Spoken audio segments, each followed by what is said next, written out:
तीन उपचुनाव जो हो रहे हैं ये 3.5 साल के लिए हो रहे हैं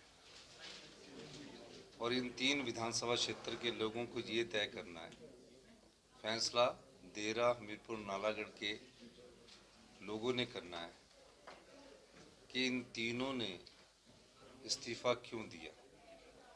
ये तो आज़ाद प्रत्याशी थे, अपने क्षेत्र के विकास के लिए ये कांग्रेस को भी समर्थन कर सकते थे और अगर कांग्रेस को समर्थन नहीं करना था तो विपक्ष बीजेपी के साथ रह सकते थे।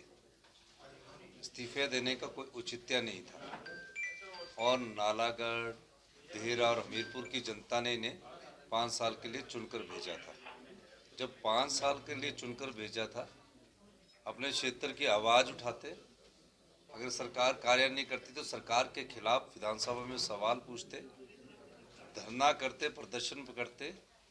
ये एक ऐसा चुनाव होने जा रहा है जहां आज़ादी के बाद का पहला ऐसा इतिहास बनने जा रहा है जहां आज़ाद उम्मीदवार अपने इस्तीफे को स्वीकार करने के लिए तो विधानसभा के बाहर धरने पर बैठे, जनता की समस्याओं के लिए धरने पर नहीं बैठे। और वो क्या दोबारा चुनाव लड़ेंगे? जब उनको 5 साल चुनकर दिया तो वो क्यों इस्तीफा दे रहे हैं?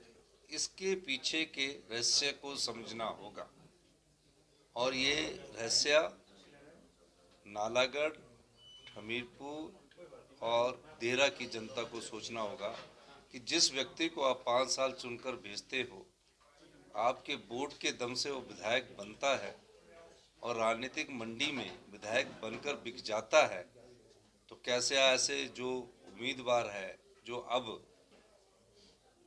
कमल खरीदकर चुनाव लड़ना चाहते हैं, तो क्या उनको जनता आने वाले समय में वो सच्चे सेवक हो सकते हैं?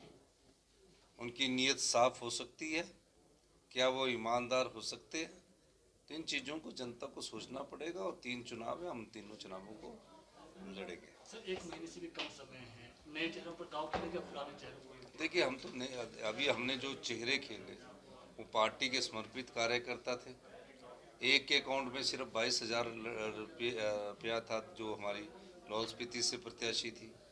एक के अकाउंट में हमने उन लोगों को चुना जिनके मन में काम करने की भावना हो, गरीब का दर्द हो और विधायक बनकर वो धंधा करना ना आए, अपने व्यापार को बढ़ाने के लिए विधायकी ना करे। इस दृष्टि से हमने इनको देखा है। मेरा ये मानना है कि हिमाचल की जनता ने इन 3 विधानसभा क्षेत्रों का जो लोग लड़ेंगे वो भी आने वाले समय में इसका सही आकलन कर सकते हैं कि 3.5 साल के लिए चुनाव क्यों हो रहा है और आज़ाद प्रत्याशी को, इंडिपेंडेंट एमएलए को क्या जरूरत पड़ी थी इस्तीफा देने की।